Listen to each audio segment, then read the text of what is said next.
ഒരു ഭാര്യയാകാൻ വേണ്ടതെല്ലാം രാമന്റെ നാട്ടിൽ ചെന്നപ്പോൾ ചെയ്തിട്ടുണ്ടെന്ന് മീര അമ്മയോട് പറഞ്ഞു. മാക്സിമം തെറ്റിദ്ധാരണ ഉണ്ടാക്കിയിട്ടാ ഞാൻ അവിടുന്ന് പോകുന്നത്. 5 വർഷത്തിന് ശേഷം രാമൻ ആദ്യമായി സീതയ്ക്ക് ഫോൺ ചെയ്യുന്നു. പക്ഷേ ഇരുവർക്കുമിടയിലെ ഭാഗ്യദോഷം ഇപ്പോഴും തുടരും. അഴിമതിക്കെതിരെ ശബ്ദമുയർത്തിയ സീതയെ ശത്രുക്കൾ അപകടപ്പെടുത്താൻ ശ്രമിക്കുന്നു. തുടർന്ന് കാണുക.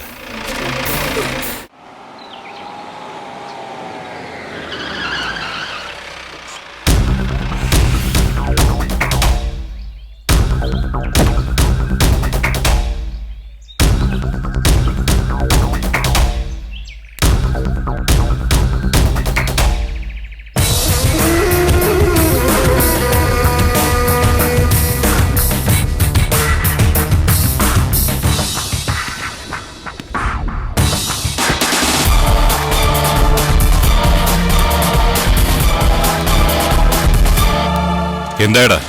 പറഞ്ഞ കാര്യം സാധിച്ചു. അവള് വീണു. അച്ഛൻ പറഞ്ഞു ആചാരവിടി മാത്രമേ ഉള്ളൂന്ന്. അതിനപ്പുറം ഒന്നും സംഭവിച്ചില്ലല്ലോ. ചോര വാർന്നു കാണും, അത്രേ ഉള്ളൂ. ഇത് ഒരു സൂചനയാ. ഇതിൽ അവള് പഠിച്ചില്ലെങ്കിൽ യഥാർത്ഥ പണി അങ്ങ് തുടങ്ങും. പുഴയുടെ അപ്പുറത്താ അവളുടെ ഗ്രാമം. അവിടെ അവൾ ഒരുപാട് മലമറിച്ചു എന്നാ കേട്ടത്. ആ ധൈര്യത്തിലായിരിക്കും ഇങ്ങോട്ടുള്ള എഴുന്നള്ളത്ത്. ഇവിടെ അവൾ അടിതെറ്റി വീഴും, അത് ഉറപ്പാ. അവളെ ഒന്ന് പോയി കാണണം ശരവണ. അത് അബദ്ധമല്ലേ സർ? എന്തബദ്ധം? അച്ഛൻ കൊല്ലുന്നിടത്ത് ചെന്ന് റീത്ത് വെക്കുന്നതാ എന്റെ ഒരു രീതി. സഹതാപം രേഖപ്പെടുത്താനും ഒന്ന് തലോടാനും എന്നെ ആരും പഠിപ്പിക്കണ്ട. രാജേന്ദ്ര സാറാണ് ഇതിന്റെ പിന്നിലെന്ന് അവൾക്കറിയാമായിരിക്കും. ആ, അറിയണമല്ലോ. അതിന്റെ ഒരു ബഹുമാനം ഇനി എന്നെയോ എന്റെ അച്ഛനെയോ കാണുമ്പോ അവള് തരണം. അന്ന് എന്റെ അച്ഛൻ വില്ലേജ് ഓഫീസിൽ കയറി ചെന്നപ്പോ വലിയ ഓഫീസറുടെ ഗമ കാണിച്ചു, അധികാരവും. അതിലുപരി ആ അയ്യപ്പൻ എന്ന അലവലാതിക്ക് വേണ്ടിട്ട് അവൾ എന്റെ അച്ഛന്റെ നെഞ്ചത്ത് കത്തികേറ്റി. ഇതുവരെ ആ ഹോട്ടലൊന്നും ആയിട്ടില്ല. അതിന്റെ ചെറിയൊരു തരിപ്പുണ്ടായിരുന്നു, അത് ഇന്നത്തോടങ്ങ് തീർന്നു. ഇതോടെ അവളുടെ അഹങ്കാരവും. ചില അവളുമാർ ഇതിലൊന്നും അടങ്ങത്തില്ല സാറേ. മെരുങ്ങാത്തതിനെയൊക്കെ മെരുക്കിയ ചെറിയ ഒരു പാരമ്പര്യം എനിക്കുണ്ടേ. അത് അവള് മനസ്സിലാക്കുന്നെങ്കിൽ മനസ്സിലാക്കട്ടെ. ഇനിയും ഒരുപാട് ദൂരം ഓടാനുള്ളതല്ലേ. അതിനു മുമ്പേ തേഞ്ഞു വീഴാതിരുന്ന അവക്ക് കൊള്ളാം. ആ, നീയേ വൈകുന്നേരം അങ്ങ് വീട്ടിലോട്ട് വാ. ഓ ശരി.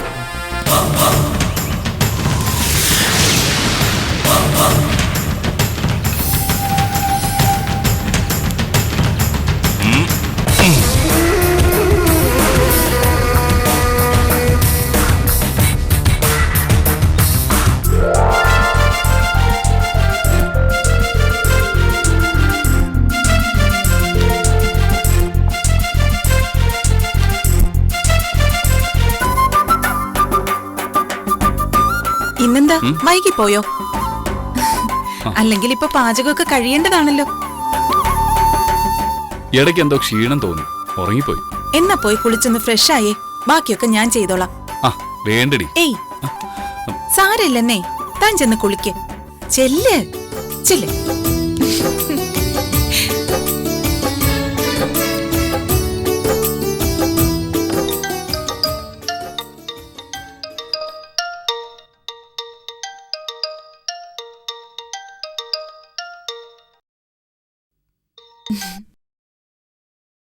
ഹലോ അമ്മ, ഇത് ഞാനാ മീര.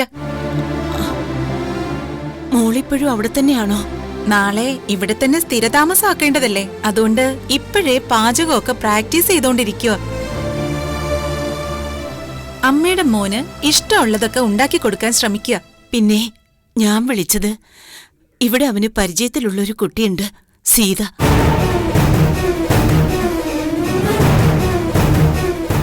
ആ അറിയാം. റാം എപ്പോഴും അവളെപ്പറ്റി പറയാറുണ്ട്.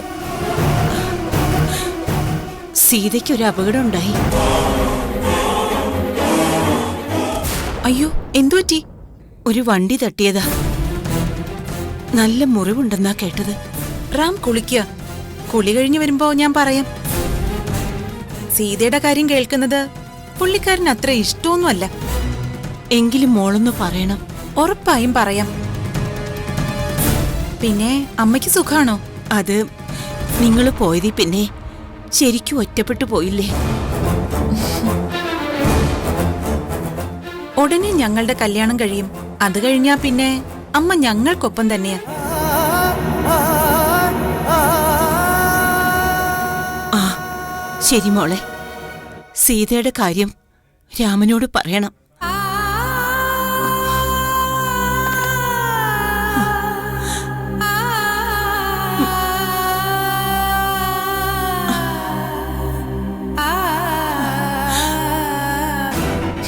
പിന്നെ ഞാനുടനെ പറയാം. എന്നിട്ട് വേണം റാം ഇവിടുന്ന് പുറപ്പെടാൻ.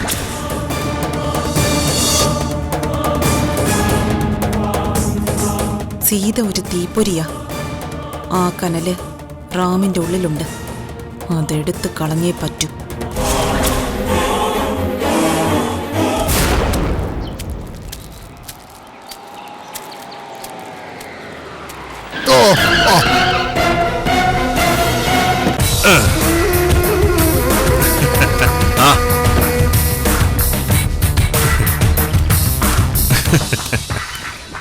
അറിയോ ശ്രീധരേട്ട എന്നെ? ഓർമ്മ കിട്ടുന്നില്ലല്ലോ. ഒരു പുഴ കടന്ന ചേട്ടന്റെ ഗ്രാമമായി. അവിടുത്തെ ജന്മിയായിരുന്നല്ലോ ഒരു സമയത്ത് ചേട്ടൻ. കുട്ടിക്കാലത്ത് വള്ളത്തിൽ ഞാൻ അക്കരെ വരുമായിരുന്നു. അന്ന് തൊട്ട് എനിക്ക് ചേട്ടനെ അറിയാം, എന്നെ ചേട്ടനും അറിയാം. ആ പിള്ളേരൊക്കെ ഇപ്പൊ കയറി അങ്ങ് വളർന്നില്ലയോ? അറിയണമെന്നില്ല. പിന്നെ കാഴ്ചയ്ക്കും ഇപ്പൊ ചെറിയ മങ്ങലൊക്കെ ഉണ്ട്. എന്നെ അറിയത്തില്ലെങ്കിലും ചേട്ടന് എന്റെ അച്ഛനെ അറിയാം. ആവണിശ്ശേരിയിലെ രാജേന്ദ്രന്റെ മകനെ ഞാൻ, പ്രതാപൻ. നാട്ടുകാര് എന്നെ പപ്പനെന്ന് വിളിക്കും. നീ ആവണശ്ശേരിയിലെ രാജേന്ദ്രന്റെ മകനാണല്ലേ? ഉം. അവനല്ലേ നിയമം വിട്ട് വല്ലവന്റെ ഭൂമി പതിച്ചു കൊടുക്കണമെന്നും പറഞ്ഞ് എന്റെ മകളെ കാണാൻ ചെന്നത്? ആ അതെ. ആ കള്ള നായല്ലേ എന്റെ മോളെ ഇന്ന് അപകടത്തിൽപ്പെടുത്തിയത്. വണ്ടി കൊണ്ട് ഇടിച്ചു വീഴ്ത്തിയിട്ട് ഇപ്പൊ മകനെ പറഞ്ഞു വിട്ടിരിക്കുന്നു സുഖവിവരം അന്വേഷിക്കാൻ. വില്ലേജ് ഓഫീസർക്ക് ഒരു അപകടമുണ്ടായി എന്നറിഞ്ഞു. എന്നിട്ട് സീത സാറിന് ഇപ്പൊ എങ്ങനുണ്ട്? ചത്തട്ടില്ലടാ. ഓ, അത് കേട്ടപ്പോ തന്നെ ആശ്വാസമായി. അല്ലെങ്കിലും എന്റെ ശ്രീധരേട്ട, ആരെങ്കിലും മനഃപൂർവ്വം ഇത് ചെയ്തതാണെങ്കിൽ ഇതൊരു മുന്നറിയിപ്പ് മാത്രമായിരിക്കും. കൊല്ലാൻ വേണ്ടിയാണ് ഇടിച്ചതെങ്കിൽ ഇനിയുള്ള കാലം മകളെ കാണാൻ പോലും ചേട്ടന് പറ്റത്തില്ലായിരുന്നു. നീയൊക്കെ തല്ലിയാലും കൊന്നാലും അടങ്ങിയിരിക്കുന്നവളല്ലടാ എന്റെ മകള്. അവള് ജീവനോടിരിക്കുമ്പോ നിന്റെയൊക്കെ ആഗ്രഹം സാധിക്കുമെന്നും കരുതണ്ട. അയ്യോ, ചേട്ടന്റെ മോള് കർക്കശമായ നിലപാടെടുത്തുകൂടെ? ഹോട്ടൽ എന്നുള്ള സ്വപ്നം ഞങ്ങളങ്ങ് ഉപേക്ഷിച്ചു. അങ്ങനെ എന്റെ കുഞ്ഞിനെ ആശുപത്രിയിലും ആക്കി അല്ലേ? ഞങ്ങൾ അങ്ങോട്ട് പോയി ആരുടെയും മേക്കിട്ട് കേറാറില്ല, പ്രത്യേകിച്ചും വില്ലേജ് ഓഫീസർമാരുടെ. ഈ വില്ലേജ് ഓഫീസർമാരെന്നൊക്കെ പറഞ്ഞു ഞങ്ങൾക്ക് വലിയ ബഹുമാനമാണ്. അതുകൊണ്ട് ചേട്ടന്റെ മോള് കർക്കശ നിലപാടെടുത്തപ്പോ തന്നെ ഞാൻ എന്റെ അപ്പനോട് പറഞ്ഞതാ, ദേ അപ്പാ, വളഞ്ഞ വഴിയിലൂടെ നമുക്കൊന്നും വേണ്ടാന്ന്. പിന്നെ ഇടയ്ക്കൊരു പൊട്ടലും ചീറ്റലും ഒക്കെ ഉണ്ടായതുകൊണ്ട് എല്ലാവരും ഞങ്ങളെ സംശയിക്കും. ഏതോ ഒരു വണ്ടിക്കാരൻ ലക്കും ലഗാനും ഇല്ലാതെ വന്ന് ചേട്ടന്റെ മോളെ ഇടിച്ചിട്ടതിന് ഞങ്ങളെ പ്രതികളാക്കല്ലേ ചേട്ടാ. സത്യസന്ധരായ ഉദ്യോഗസ്ഥരെ, ജോലിയോട് ആത്മാർത്ഥതയുള്ളവരെ ഞങ്ങൾക്ക് ഒത്തിരി ഇഷ്ടമാ. ഞങ്ങള് സാധാരണ മനുഷ്യരുടെ കണ്ണുമൂടി കെട്ടാൻ നിനക്കൊക്കെ കഴിയും, എന്നാ ദൈവത്തെ പറ്റിക്കാൻ കഴിയില്ലടാ. എന്റെ മോളോട് ഈ ചതി ചെയ്ത് ആരാണെന്ന് ആ ശക്തി കണ്ടു കഴിഞ്ഞു. അതുകൊണ്ട് ഉള്ളിലെ സന്തോഷം പുറത്തു കാണിക്കാതെ സഹതപിച്ചാലും നിനക്കൊന്നും രക്ഷയില്ല. പിന്നെ വായ്ക്കരി ഇടുന്നത് വരെയേ കാണൂ ഈ വെട്ടിപ്പിടിക്കലും വഞ്ചനയൊക്കെ. ഓർത്തോ നീയൊക്കെ.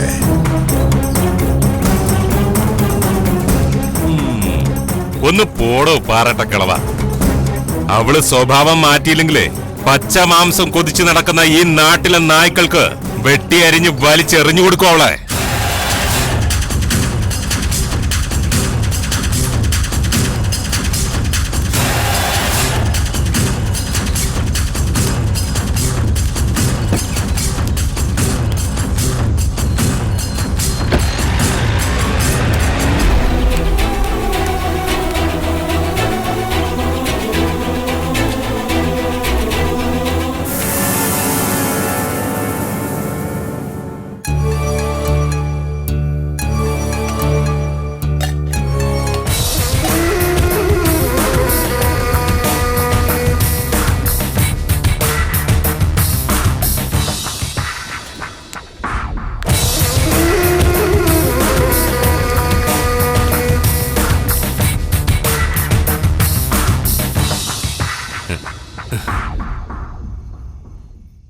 സാറിന് എന്നെ അറിയത്തില്ല.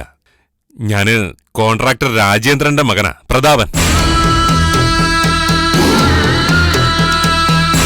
അച്ഛൻ പറഞ്ഞു വിട്ടതാണോ എന്റെ വിവരങ്ങൾ അറിയാൻ? അയ്യോ അല്ല, അച്ഛൻ വന്ന സാറ് സംശയിക്കും. അതുകൊണ്ട് ഞാനൊന്ന് പോയി കാണാൻ എന്നോട് പറഞ്ഞു.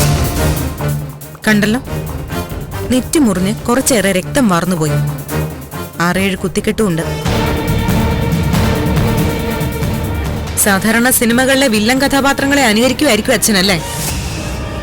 ഇടിച്ചു വീഴ്ത്തിയിട്ട് സിമ്പതിയുമായിട്ട് വരുന്നു. ഓ, വഴിക്ക് വെച്ച് സീത സാറിന്റെ അച്ഛനെ കണ്ടപ്പോഴും ഇതുപോലൊക്കെ തന്നെയാ സംസാരിച്ചത്. പിന്നെ എങ്ങനെ സംസാരിക്കണോടോ? പെണ്ണുങ്ങളോട് പരാക്രമം കാണിക്കുന്നതേ അത്ര വലിയ ആണത്തൊന്നുമല്ല. അയ്യോ, അതിന് ഞങ്ങള് തെറ്റൊന്നും ചെയ്തിട്ടില്ല സാറേ. പക്ഷേ തെറ്റിദ്ധരിക്കപ്പെട്ടു കേട്ടോ. പണ്ടങ്ങോ മുഴക്കിയ ഒരു ഭീഷണിയുടെ പേരില് ജീവിക്കാൻ വേണ്ടിട്ട് നെട്ടോട്ടം ഓടുന്നവരാ സാറേ ഞങ്ങളൊക്കെ. എന്റെ നെറ്റിയിൽ ഒരു മുറിവുണ്ടാക്കിയെന്ന് കരുതി ഞാൻ എടുത്ത തീരുമാനങ്ങളൊന്നും തിരുത്താൻ പോകുന്നില്ല. പിന്നെ നിങ്ങൾക്കൊക്കെ എവിടെ വരെ പോകാൻ പറ്റും? ഒരാളെ കൊല്ലുന്നത് വരെ. അതൊക്കെ ഞാൻ പ്രതീക്ഷിക്കുന്നുണ്ട്. ഒരാളില്ലാതാവുമ്പോ കഴിവും കരുത്തുമുള്ള തന്നോളം പോകുന്നൊരു ശത്രു താനെ പൊട്ടിമുളയ്ക്കും. അതുവരെ ഈ അഭ്യാസങ്ങളൊക്കെ നടക്കും. ഇവള് ഇതിലൊന്നും ഒതുങ്ങുമെന്ന് തോന്നുന്നില്ല.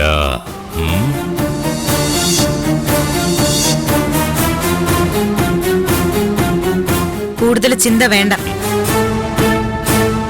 ഈ നാട്ടിലെ വില്ലേജ് ഓഫീസ് അലങ്കോലമായി കിടക്കുക. ആ രീതി മാറും. ഇവിടെ അങ്ങനെ ഒരു സ്ഥാപനം ഉണ്ടെന്നും അത് ജനങ്ങൾക്ക് വേണ്ടിയുള്ളതാണെന്നും എല്ലാവരും അറിയും. പരിക്കുപറ്റിയ വില്ലേജ് ഓഫീസറുടെ തീരുമാനം അതാണെന്ന് മോൻ ചെന്ന അച്ഛനോട് പറഞ്ഞേക്ക്. ഓ ശരി സാറേ. ഈ തന്റേടത്തിനും സത്യസന്ധതയ്ക്കും ദൃഢനിശ്ചയത്തിനും നല്ലത് മാത്രമേ സാറിന് വരത്തുള്ളൂ. എന്നാ പിന്നെ പോട്ടെ സാറേ.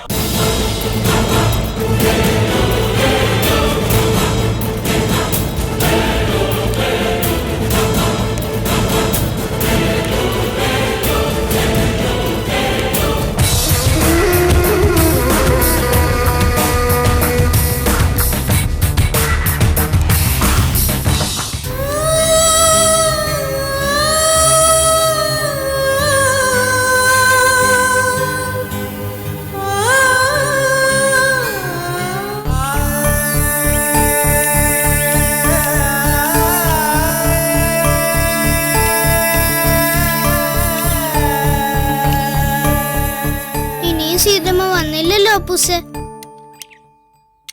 അപ്പൂസ് എന്തോന്നും മിണ്ടാത്ത? സീതമ്മ വരും മോളെ. വരും എന്ന് പറയാതെ എപ്പോ വരുമെന്ന് പറ. അല്ലെങ്കിൽ സീതമ്മന്ന് വിളിച്ചതാ. കുറച്ചുകൂടെ കഴിയട്ടെ, വിളിക്കാം. എന്നാലും താമസിക്കുകയാണെങ്കിൽ വിളിച്ചു പറയേണ്ടതാണല്ലോ. ആ, വിളിക്കുമായിരിക്കും മോളെ. അതെ, രാമേട്ടൻ വരാത്തന്റെ സങ്കടത്തില് എല്ലാം നഷ്ടപ്പെട്ടവളെ പോലെ ആയിരുന്നു ഇന്നലെ ഇന്നുമൊക്കെ വീട്ടിനകത്തുള്ള നിപ്പ്. അതുപോലെ നടന്നാലേ വണ്ടിയും വള്ളവും വന്ന് കേറുന്ന പോലും അറിയില്ല. സമയത്തും കാലത്തും കല്യാണം കഴിക്കില്ല, പിന്നെ കരഞ്ഞും പിഴിഞ്ഞും അങ്ങ് നടക്കുകയും ചെയ്യും. അമ്പലത്തിൽ പോയിട്ട് വരുമ്പോഴെങ്കിലും നല്ലത് എന്തെങ്കിലും പറഞ്ഞുകൂടെ? ഒന്നാമതേ കൊച്ചു വിഷമിച്ചിരിക്കുക, അതിന്റെ കൂടെ എന്നെ സങ്കടപ്പെടുത്തുകയും ചെയ്യും.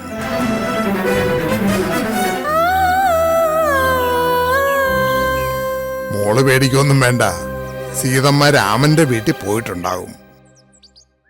ആ, ഞാനും അത് ആലോചിച്ചായിരുന്നു.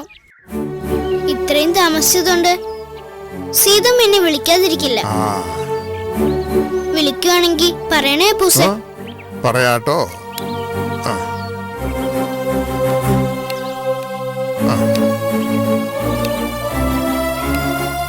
സീതയെ രാമൻ വിളിച്ചോണ്ട് പോകാതിരിക്കാൻ വേണ്ടിയാ നീ ഇന്നലെ അമ്പലത്തിൽ പോയതെന്ന് എനിക്ക് മനസ്സിലായി. പ്രാർത്ഥന ഫലിച്ചതിന്റെ നന്ദി പ്രകടിപ്പിക്കാൻ വേണ്ടിയായിരിക്കും നീ ഇന്നും പോയത്. അങ്ങനെയാണെങ്കിൽ അങ്ങനെ തന്നെ.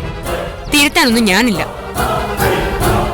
രാമേട്ടൻ സീതേച്ചിയുടെ കൈ പിടിക്കാതിരിക്കാൻ ഞാൻ ദൈവങ്ങളെ കണ്ടെങ്കിലേ സീതേച്ചിയോ? അവരൊന്നിക്കാൻ വേണ്ടി അമ്പലത്തിലും പൂജാമുറിയിലും ഒക്കെ അല്ലായിരുന്നോ? ആ പോയ കണ്ണു കാണാൻ വയ്യാത്ത സാധനവും സകല ദൈവങ്ങളെ മനസ്സിൽ ആവാഹിക്കുമായിരുന്നല്ലോ. പിന്നെ അച്ഛൻ്റെ അമ്മയുടെ കാര്യം പറയാൻ വേണ്ടല്ലോ. എന്നിട്ടെന്താ പോയപ്പോ രാമൻ സീതയെ വണ്ടി കയറ്റിക്കൊണ്ട് പോവാതിരുന്നേ? വന്നെന്ന് പോലും പറഞ്ഞില്ല. രാമേട്ടന്റെ അമ്മ പോലും. ശ്രീരാമൻ, അങ്ങനെ ഭാര്യയെ മാത്രം ധ്യാനിച്ചുകൊണ്ടിരിക്കുന്ന രാമനൊക്കെ പണ്ട്. ഇതേ കുറെയൊക്കെ ആവുമ്പോ മടുക്കുന്ന ജീവിതമാണെന്ന് അറിയാവുന്ന ശ്രീരാമനാ. അങ്ങേര് പലതവണ താണു വീണു പറഞ്ഞു താലിയും ശരിയാക്കി വെച്ചോണ്ട് ഒന്നിച്ച് ജീവിക്കാന്ന്. അന്നൊന്നും കേട്ടില്ല. ഇനിയിപ്പോ അച്ഛന്റെ മോളെ അയാൾക്ക് വേണ്ടായിരിക്കും. വേണ്ടെങ്കിൽ ഞങ്ങളങ്ങ് സഹിച്ചു. നീ നിന്റെ പാട് നോക്കി പോടി. അയ്യോ, ഞാനങ്ങ് പോയേക്കാവേ. ലോകത്തൊന്നുമില്ലാത്തൊരു ശ്രീരാമന് സീതയും.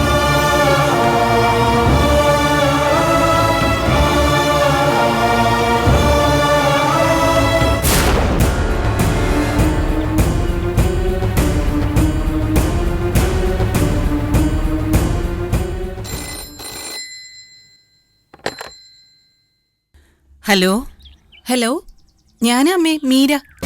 റാം അങ്ങോട്ട് വിളിച്ചോ? ഇല്ലല്ലോ.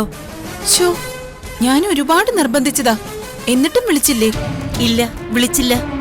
എന്ത് ചെയ്യാനാ അമ്മേ? സീതയ്ക്ക് അപകടം ഉണ്ടായെന്ന് പറഞ്ഞിട്ട് പോലും ഒരു കുലുക്കവും ഇല്ല. അവളുടെ വിശേഷങ്ങൾ പറയാൻ ഇനി വിളിച്ചാ അമ്മയുടെ ഫോൺ എടുക്കില്ലെന്നാ പറഞ്ഞ്. പിന്നെ അറിയാലോ, വർഷങ്ങൾക്ക് ശേഷം മോൻ അമ്മയെ കാണാൻ വന്നത് തന്നെ. ആ പതിവ് ഇനി അമ്മയായിട്ട് ഇല്ലാതാക്കണ്ട, ഇഷ്ടമില്ലാത്തവളുടെ കാര്യം പറഞ്ഞ്. ശരി മോളെ, എന്നാ ഞാനിനി ഇക്കാര്യം പറഞ്ഞ് അവനെ വിളിക്കുന്നില്ല. ശരി അമ്മേ. ആ ശരി.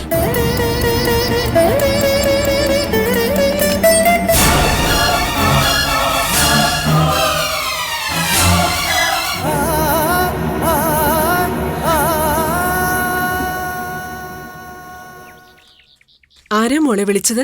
ഇങ്ങോട്ട് വിളിച്ചതല്ല, അങ്ങോട്ട് വിളിച്ചത് അമ്മേ, റാമിന്റെ അമ്മയെ. ഞാൻ പറഞ്ഞല്ലോ ഒരു സീതയുടെ കാര്യം. അവളെ റാമിനിപ്പോ ഇഷ്ടമല്ലെന്ന് സ്ഥാപിക്കാൻ ശ്രമിക്കുകയായിരുന്നു ഞാൻ. അവളെക്കുറിച്ചുള്ള വിവരങ്ങൾ റാമിന്റെ കാതിൽ എത്താൻ പാടില്ല. സ്നേഹിക്കുന്ന പുരുഷനെ കിട്ടാൻ വേണ്ടി വളഞ്ഞു വഴി സ്വീകരിച്ച അത് ചിലപ്പോ നിരാശയിലെ ചെന്ന് അവസാനിക്കും. ഇനി ഞാൻ വിട്ടുകൊടുക്കില്ല ആർക്കും റാമിനെ. റാമിന്റെ അമ്മയിൽ മാത്രമല്ല, ആ നാട്ടുകാർക്കിടയിലും സംശയം വിതറിയിട്ടാ ഞാൻ അവിടുന്ന് വന്നത്. സീതയുടെ കാതിലും ചിലതൊക്കെ എത്തിയിട്ടുണ്ടാവും. സീത എന്നൊരു പെൺകുട്ടി റാമിന് വേണ്ടി കാത്തിരിക്കുന്നുണ്ടെങ്കിൽ അവളുടെ കാതിലും അതൊക്കെ എത്തിയിട്ടുണ്ടാവും. ഈ സീത എന്ന പെണ്ണുമായി റാമൻ ഇനി അത്ര ഒരു ബന്ധം അല്ലെങ്കിലോ? അതേപ്പറ്റി അറിയാൻ ശ്രമിക്കണം. സീത റാമിന് ആരാണെന്ന് അത് റാം തന്നെ പറയണം. മറ്റൊരാൾ പറയുന്നത് വിശ്വസിക്കാൻ പറ്റില്ല. അതോടൊപ്പം നിന്നോട് റാമിനുള്ള താല്പര്യവും എത്രയാണെന്ന് അറിയാൻ ശ്രമിക്കേ.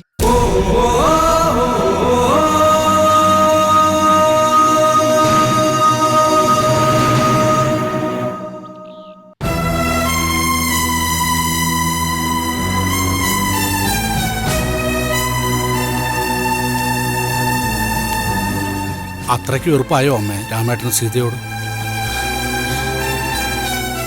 ആ, വേറൊരുത്തിയായിട്ടാണല്ലോ നടപ്പ്. അപ്പൊ ദേഷ്യം ഉണ്ടായേ പറ്റൂ. അല്ല, അവളിന് രാമേട്ടന്റെ കെട്ടിയോളായിരിക്കും അമ്മേ? ഹേയ്, കെട്ടിയോളാണെങ്കിൽ കഴുത്തിലെ താലിമാലയൊക്കെ കാണില്ലേ? നാട്ടിലേക്ക് വന്നപ്പോ ഊരി വെച്ചിട്ട് വന്നുകൂടെ? കെട്ടുതാലി ആരെങ്കിലും അഴിച്ചു വെക്കുവോ കുമാര? അമ്മ ശ്രദ്ധിച്ചില്ലേ? പരിഷ്കാരിയാ. അത്തരക്കാർക്ക് കെട്ടുതാലിയും സിന്ദൂരം ഒന്നൊരു പ്രശ്നമല്ല അമ്മേ. രാമൻ ഒന്നും വിട്ടു പറഞ്ഞില്ല. എങ്കിലും ആ കൊച്ചിന്റെ സംസാരത്തിന്ന് വന്നു ഉടനെ അവരുടെ കല്യാണം നടക്കുമെന്ന്. ഇപ്പൊ എന്തായി? അതാ സത്യം. സീത കാത്തിരിക്കുന്നൊക്കെ വെറുതെയാ. രാമേട്ട കല്യാണം കഴിച്ച് കുടുംബവും കുട്ടികളൊക്കെ സുഖമായി ജീവിക്കും. സീതയോ നരച്ചു മൂത്താലും ഇങ്ങനെയൊക്കെ തന്നെ കഴിയും. ഇക്കാര്യത്തിൽ സീതയേക്കാൾ തെറ്റുകാരി ഞാനാ കുമാര. ഞാനിത്തിരി വാശി വെടിഞ്ഞെങ്കിൽ സീതയ്ക്ക് കരയേണ്ടി വരില്ലായിരുന്നു. സമയത്തിന് അമ്മവില്ല. ഇനിയിപ്പോ അതേപ്പറ്റിയൊന്നും പറഞ്ഞിട്ട് കാര്യമില്ല. അമ്മയ്ക്കൊരു മകളെയും കൊച്ചുമക്കളൊക്കെ ആയിരുന്നല്ലോ വേണ്ടിയിരുന്നത്. ഞാൻ വെറുപ്പൊന്നും കാട്ടിയില്ല ആ കുട്ടിയോട്. മരുമകളാകാൻ പോകുന്ന സ്നേഹം തന്നെയാ കാണിച്ചത്. പോകുന്നത് വരെയോ അങ്ങനെ തന്നെയായിരുന്നു. എനിക്ക് ആ രീതിയിൽ പെരുമാറിയല്ലേ പറ്റൂ കുമാര. രാമേട്ടന്റെ അച്ഛന്റെ ആണ്ടിനും രാമേട്ടൻ വരാത്തപ്പോഴും സദ്യ ഉണ്ണാൻ ഞാൻ വന്നിരുന്നു. എന്നാൽ ഇത്തവണ മാത്രമാ മാറിയുന്നത്. രാമേട്ടൻ പോയപ്പോ യാത്ര അയക്കാൻ പോലും ഞാൻ വന്നില്ല. അതിന് തോന്നിയില്ല എന്ന് പറയുന്നതാ ശരി. എന്നുവെച്ചാ സീതയുടെ സങ്കടം ഈ ചങ്കിനകത്തിരിക്കും അമ്മ.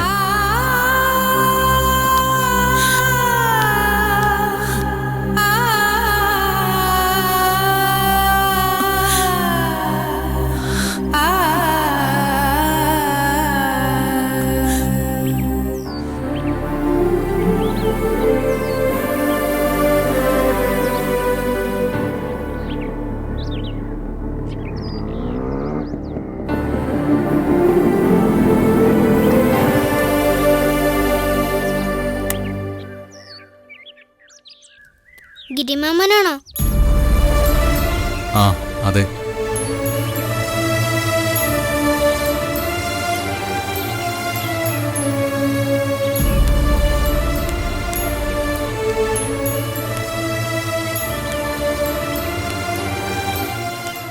സീതമ്മ ഇതുവരെ വന്നില്ലല്ലോ മാമ. മാമനെന്താ മിണ്ടാത്തെ? അപ്പൊ മോളൊന്നും അറിഞ്ഞിട്ടില്ലേ? എന്താ മാമ? മോളുടെ സീതമ്മ എവിടെ പോവാനാ? ഇങ്ങ് വരും. എല്ലാരും അത് തന്നെയാ പറയുന്നേ, വരും വരുമെന്ന്. എന്നിട്ട് ഇതുവരെ കണ്ടില്ല. അപ്പൂസ് ഇടയ്ക്ക് മൊബൈലിൽ വിളിച്ചായിരുന്നു. അപ്പോഴും സീതമ്മ വരുന്നാ പറഞ്ഞേ. എന്തോ കുഴപ്പമുണ്ട്. എന്റെ നെഞ്ചൊക്കെ പടപട ഇടിക്കുന്നുണ്ട്. മാമ, കുളിയൊക്കെ കഴിഞ്ഞിട്ടും സീതമ്മ വന്നില്ലെങ്കിൽ ഒന്ന് പോയി തിരക്കണേ. പോകാം മോളെ. എല്ലാത്തിനും രാമനങ്കളിനെ പറഞ്ഞാ മതി. ഒന്ന് വന്ന് കണ്ടായിരുന്നെങ്കിൽ സീതമ്മയ്ക്ക് ഒരു വിഷമവും ഉണ്ടാവില്ലായിരുന്നു. അല്ലെങ്കിൽ അങ്ങോട്ട് ചെന്നപ്പോഴെങ്കിലും ഒന്ന് കാണാൻ പറ്റിയാ മതിയായിരുന്നു. ഇന്നലെ ഉറങ്ങിയിട്ടില്ല പാവം.